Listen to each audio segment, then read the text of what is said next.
The morning sun filtered gently through the ancient oaks of Arlington National Cemetery, casting dappled shadows across endless rows of white headstones.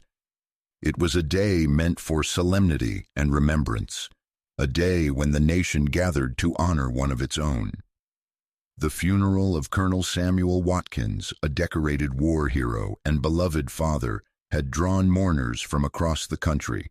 Among them stood four-star General Marcus Ellison, resplendent in his dress uniform, his chest adorned with medals that spoke of decades of service and sacrifice. The air was thick with reverence as the honor guard moved in perfect unison, their faces set in stoic determination. Family members clung to one another, the weight of loss pressing down on every heart.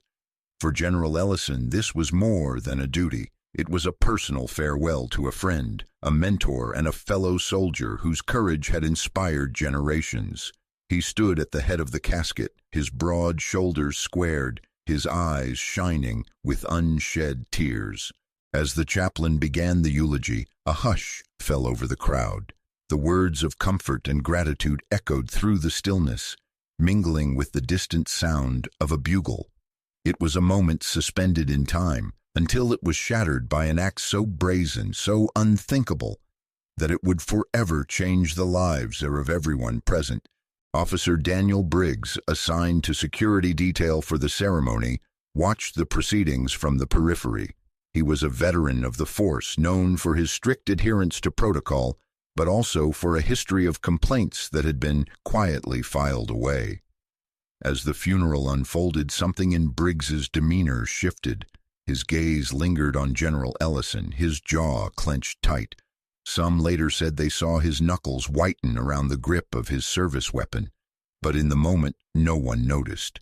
No one except a young boy standing near the front. The general's grandson, who would later recall a chill running down his spine. Without warning, Briggs stepped forward, his boots crunching on the gravel. The sudden movement drew startled glances, but the ceremony continued. General Ellison, lost in the chaplain's words, didn't see the officer approach until it was too late. In a flash, Briggs drew his gun and leveled it at the general's head. The barrel gleamed in the sunlight, a stark, terrible contrast to the white gloves of the honor guard and the polished brass of the casket. A collective gasp rippled through the mourners. Soldiers instinctively reached for their sidearms, but protocol and shock held them in place. Family members screamed, some dropping to their knees, others frozen in disbelief. The chaplain's voice faltered, the sacred words lost in the chaos. General Ellison did not flinch. He raised his hands slowly, his posture calm but commanding. Years of battlefield experience had taught him how to face danger with dignity. Around him, the world seemed to slow, every detail etched into memory. The trembling hands of the officer, the cries of his family, the click of a cell phone camera as his grandson captured the unfolding nightmare. Briggs, his voice trembling with rage, hurled accusations laced with racial slurs. He demanded that the general get on his knees, pressing the cold steel of the gun against Ellison's temple. The general's uniform, a symbol of honor and service, became a target for hatred and ignorance.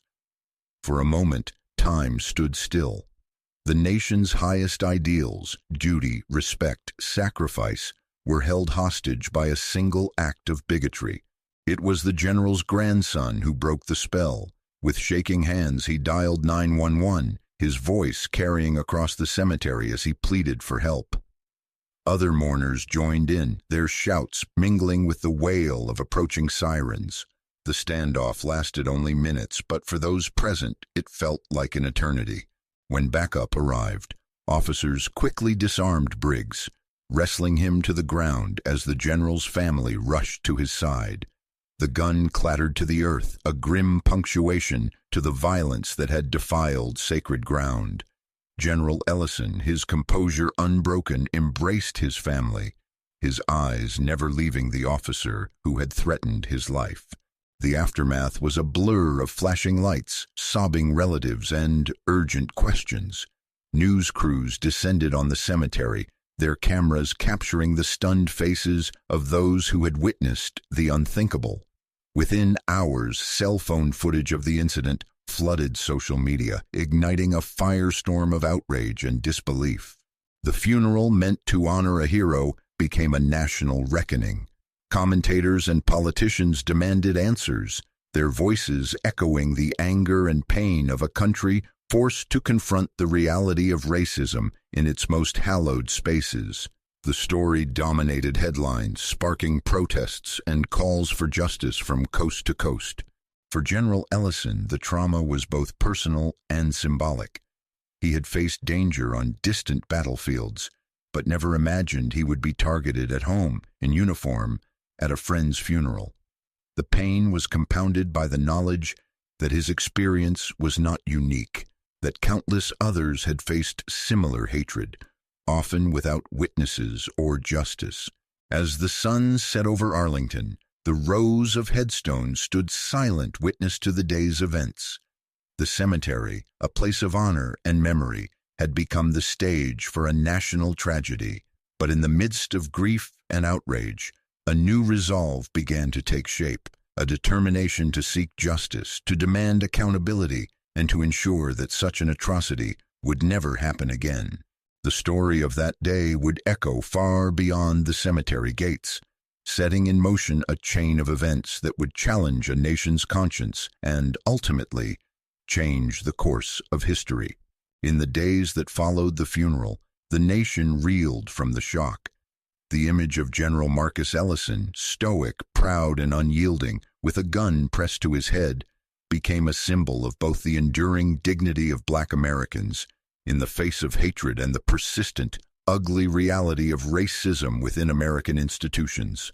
News outlets replayed the cell phone footage on a loop. Social media exploded with hashtags demanding justice, and the general's measured response in the chaos was praised by leaders from every walk of life.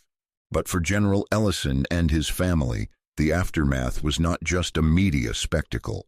It was trauma lived in real time. The general's wife, Lorraine, struggled to sleep, haunted by the memory of her husband's life hanging in the balance.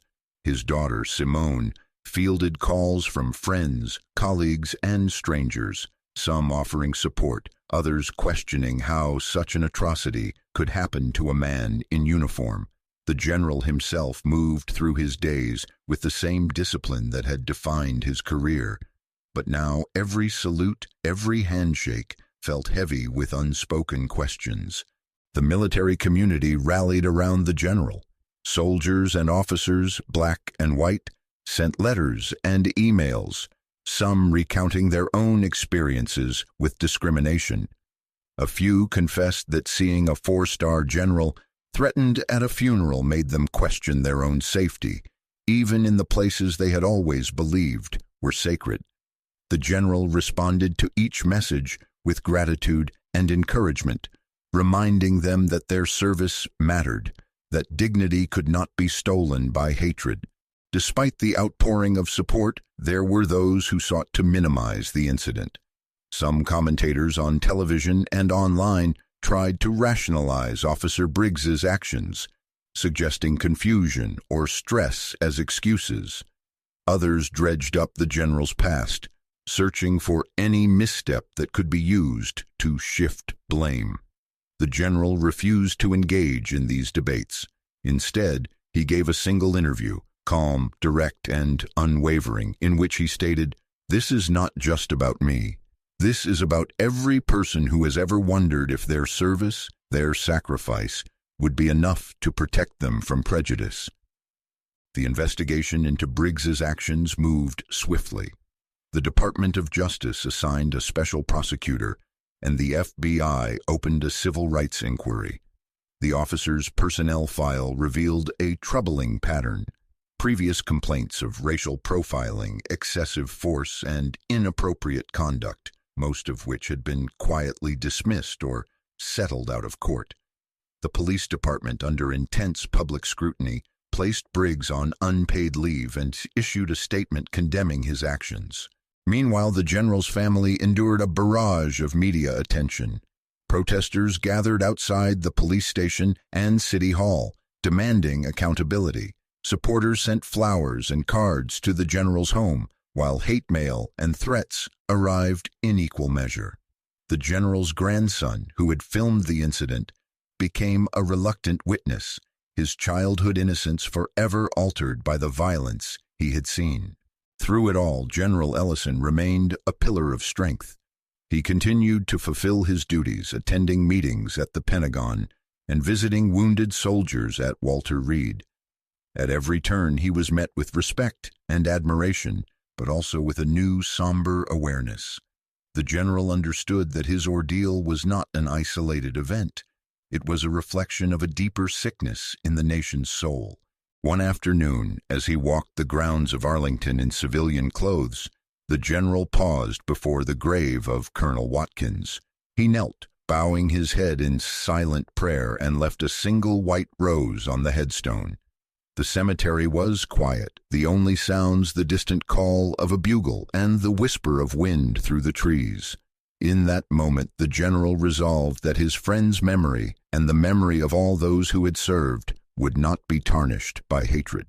He would fight, not just for justice in his own case, but for change that would protect others.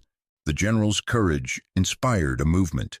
Veterans organizations issued statements of solidarity. Civil rights groups organized marches and vigils, their banners bearing the general's name alongside those of other victims of racial violence. The story of the funeral and the general's dignified response became a rallying cry for reform. As the date of Briggs's arraignment approached, the general prepared to testify. He met with prosecutors, reviewed the evidence, and steeled himself for the ordeal of reliving the trauma in open court. His family stood by him, their unity unbroken by fear or anger.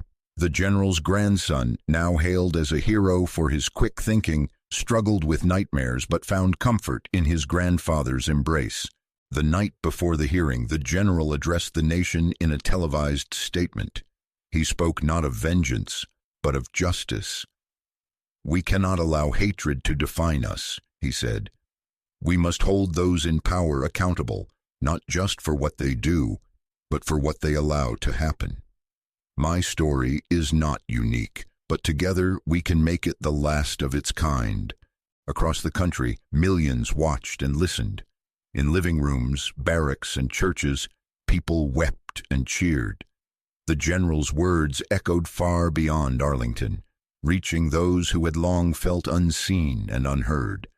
For the first time in a long time, hope flickered on the horizon, a hope born not of forgetting the past, but of facing it with courage, dignity, and the unbreakable will to change. The cell phone footage of Officer Briggs pointing a gun at General Ellison during the funeral spread across social media with the speed and force of a wildfire. Within hours, millions had seen the video, its raw, unfiltered horror igniting a storm of outrage and heartbreak.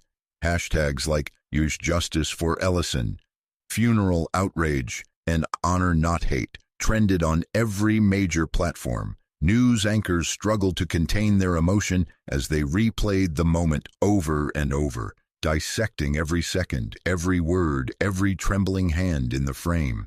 In cities and towns across America, the public response was immediate and overwhelming. Vigils sprang up at military cemeteries and city squares. People gathered with candles and signs, their voices rising in songs of mourning and protest. Veterans, some in uniform, stood shoulder to shoulder with activists and families, united by a sense of collective betrayal. "If a four-star general isn't safe in uniform, who is?" read one sign held aloft at a rally in Atlanta. "Racism has no place at a hero's funeral," declared another in Chicago. The outrage was not limited to the streets. Prominent politicians, celebrities, and athletes spoke out, their statements echoing across television screens and Twitter feeds. The president issued a somber address from the White House, calling the incident a stain on our nation's conscience and promising a full investigation. Congressional leaders demanded hearings. the Secretary of Defense visited General Ellison personally, offering not just condolences but a public apology on behalf of the military. The general's family, still reeling from the trauma, watched as their private pain became the nation's outrage. Lorraine, the general's wife, was moved to tears by the letters and flowers that arrived by the hundreds, messages of support from strangers, soldiers, and even children who had seen the news and wanted to say thank you or I'm sorry. Simone, his daughter, found herself fielding interview requests from every major network. She chose her words carefully, determined to honor her father's dignity and not let the story be twisted by politics or hate. But the flood of attention brought its own challenges. The family's phone rang day and night. Reporters camped outside their home. Some neighbors offered casseroles and hugs, while others averted their eyes, unsure what to say. A few anonymous messages laced with hate and threats reminded them that the forces that had nearly killed the general were still alive and angry. At Jefferson Barracks, where General Ellison worked, the atmosphere was tense but resolute. Soldiers and staff wore black armbands in solidarity. The general's office became a hub for planning vigils and outreach events. Young officers stopped by to offer respect, some confiding that they had never before felt so seen or so vulnerable. The general listened to each story, offering encouragement and reminding them that their service mattered, that justice would prevail. Meanwhile, the investigation into Officer Briggs intensified. The Department of Justice, under mounting public pressure, released a statement promising transparency and swift action.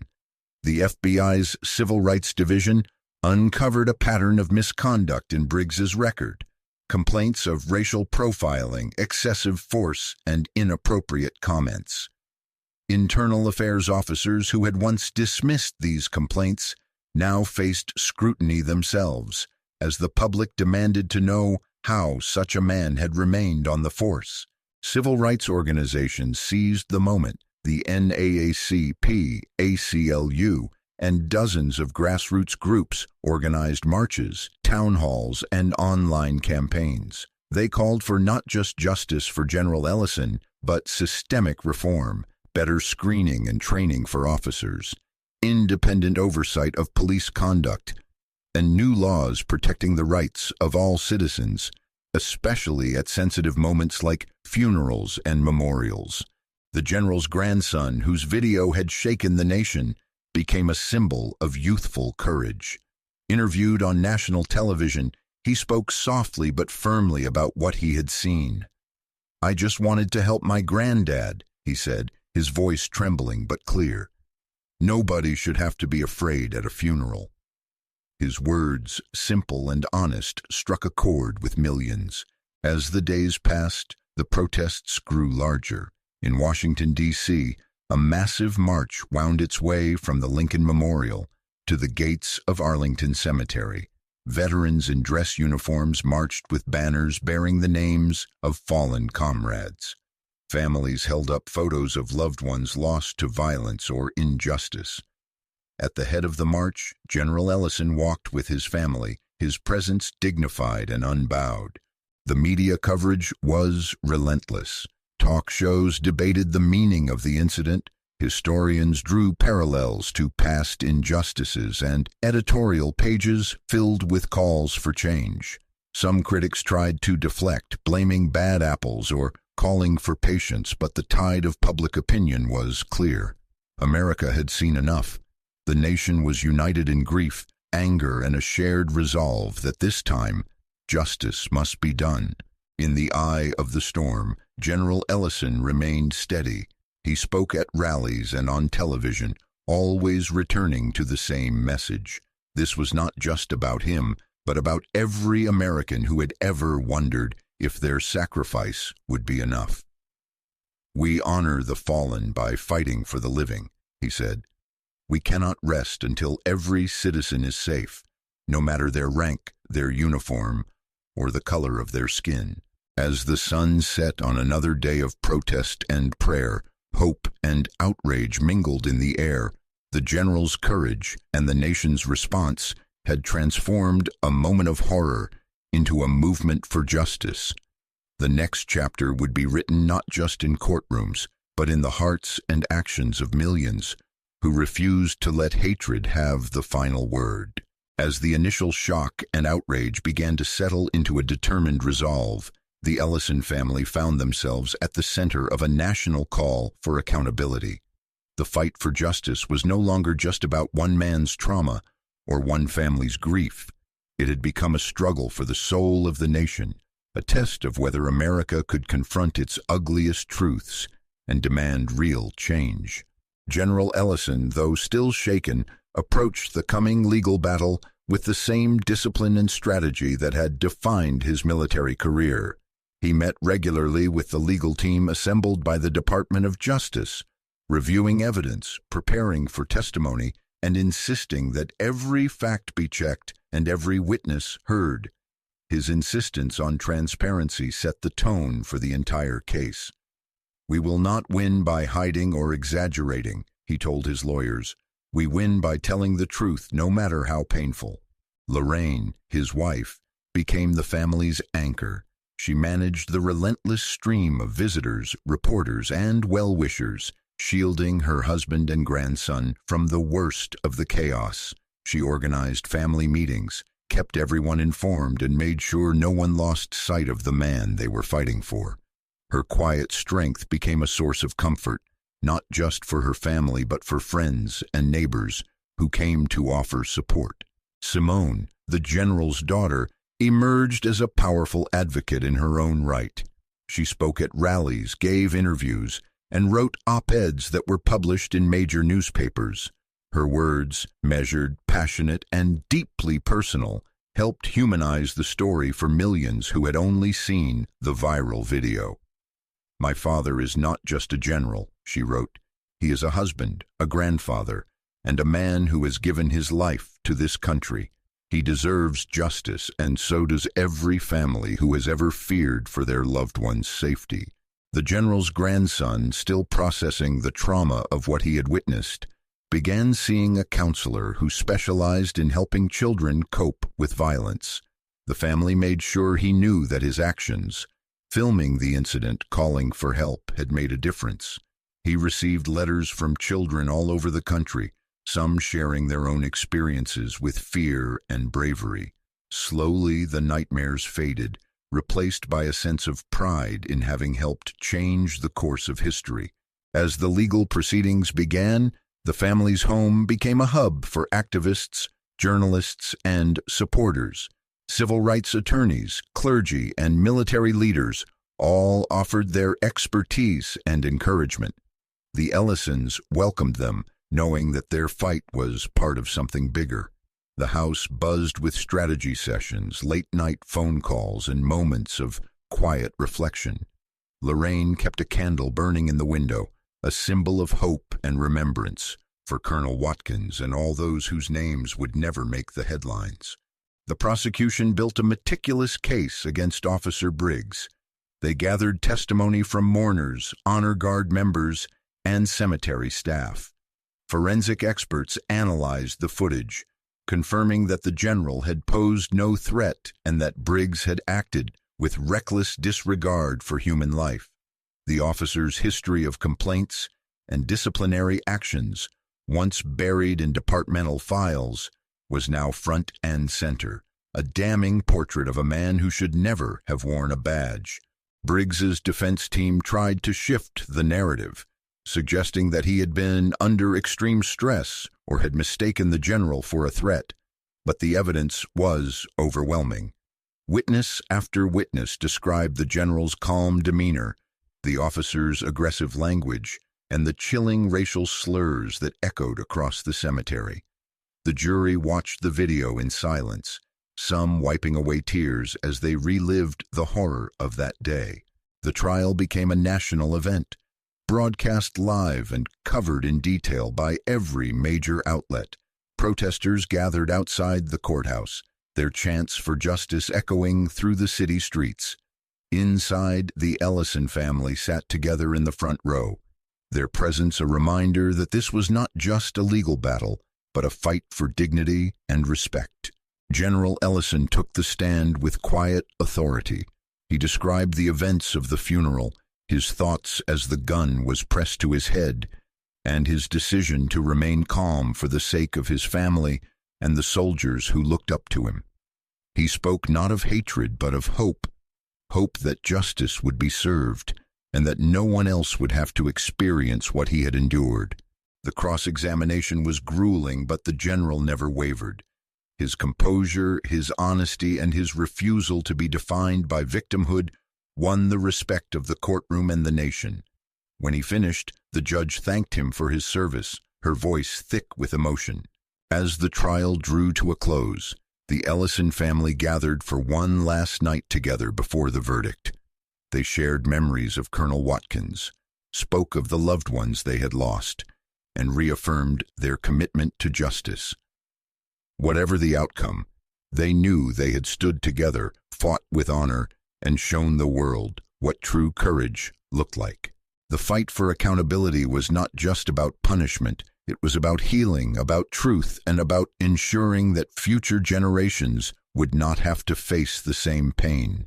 As the city held its breath, waiting for the jury's decision, the Ellison family found strength in each other and in the knowledge that, win or lose, they had already changed history. The courthouse was ringed with cameras, reporters, and a crowd that seemed to grow larger every day. Inside, the air was thick with anticipation and anxiety. For weeks, the trial of Officer Daniel Briggs had gripped the nation, its proceedings broadcast live to millions. In homes, schools, and military bases, people watched as the drama unfolded, a country holding its breath, waiting to see if justice would finally be served. The prosecution began its closing arguments with a stark reminder. This was not just a case about a single act of violence, but about the meaning of justice in America. They played the cell phone footage one last time. The image of General Ellison standing tall as a gun was pressed to his head. The prosecutor's voice echoed through the silent courtroom. This is not the face of a threat. This is the face of honor, courage, and restraint. What happened here was not a mistake. It was an act of hate, an assault on everything our nation claims to stand for. The defense tried to sow doubt, arguing that Officer Briggs had been under immense stress and that the chaos of the moment clouded his judgment. They called character witnesses who spoke of his years of service, his dedication to the force. But under cross-examination, those same witnesses were forced to confront the officer's troubling record, complaints of racial profiling, excessive force, and a pattern of escalating aggression that had gone unchecked for years. The most powerful testimony came from those who had been at the funeral. Mourners described the fear that swept through the crowd, the disbelief that such an act could happen on sacred ground. Members of the honor guard spoke of their training, their horror at being unable to intervene without risking more bloodshed. The chaplain, his voice trembling, recounted the moment his prayers were drowned out by shouts and the click of a gun's safety. General Ellison's testimony remained the emotional core of the trial. He described the moment with clarity and dignity, refusing to paint himself as a victim. Instead, he spoke of his love for his country, his belief in the rule of law, and his hope that the courtroom could be a place of healing as well as justice. "I have faced enemies on distant battlefields," he said, "but I never expected to face hatred at home. In the uniform I have worn for 40 years, my hope is that my pain will not be in vain, that it will awaken us to the work that remains." The jury deliberated for 2 days. Outside, crowds kept vigil, holding candles and signs, singing hymns and protest songs. The Ellison family waited together in a nearby hotel, surrounded by friends, activists, and military colleagues. Lorraine kept her husband's hand in hers. Simone paced the room, and the general's grandson sat quietly, clutching the medal his grandfather had given him for courage. When the verdict was finally announced, the nation seemed to pause. The jury found Officer Briggs guilty on all counts: assault with a deadly weapon, hate crimes, and reckless endangerment.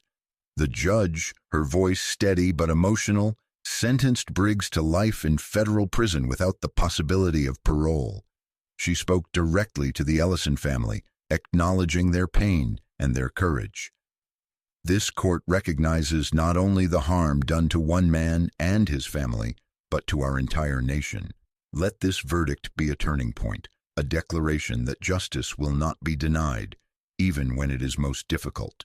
The reaction was immediate and overwhelming. Cheers and tears erupted outside the courthouse. Across the country, people embraced, strangers united by relief and hope. News outlets called it a historic verdict, the first time a police officer had received a life sentence for an act of racial intimidation without firing a shot. Editorials praised the courage of the jury, the Ellison family, and the witnesses who had spoken truth to power. For the Ellisons, the verdict brought a complex mix of emotions. There was relief, yes, and a sense of vindication, but also a deep sadness for all that had been lost. Justice, they knew, could not erase trauma or bring back the peace that had been shattered, but it could offer a measure of closure, a promise that their suffering had not been in vain. General Ellison spoke to the press after the sentencing, his voice calm and resolute. He thanked the jury, the judge, and the countless people who had stood with his family. "This verdict is not just for me," he said. "It is for every person who has ever wondered if their life matters, if their service will be honored, if their pain will be heard. Today, we have taken a step toward healing, but our work is not done." In the days that followed, lawmakers introduced new legislation inspired by the case. The Watkins Act mandated federal oversight of police conduct at military funerals and required new training on racial bias for all officers assigned to such events. The Department of Defense implemented new protocols to ensure the safety and dignity of all service members and their families. The trial of Officer Briggs became a landmark moment in American history, a reminder that justice, though often delayed, could still be achieved. For the Ellison family, it marked the end of one chapter and the beginning of another, a commitment to advocacy, to remembrance, and to the ongoing fight for equality and respect. As the sun set over Arlington and the nation reflected on what had been gained and what remained to be done, the words of General Ellison lingered in the air. "We honor the fallen by fighting for the living, and we do not stop ever until justice belongs to all." The verdict in the Briggs trial reverberated far beyond the courthouse walls, echoing across the nation and even around the world. In the weeks that followed, the story remained at the forefront of public consciousness, not as a tale of tragedy alone, but as a turning point, a moment when the country chose to reckon with its past and chart a new course for its future. For the Ellison family, life slowly began to find a new rhythm. The media frenzy faded, replaced by quieter gestures of support.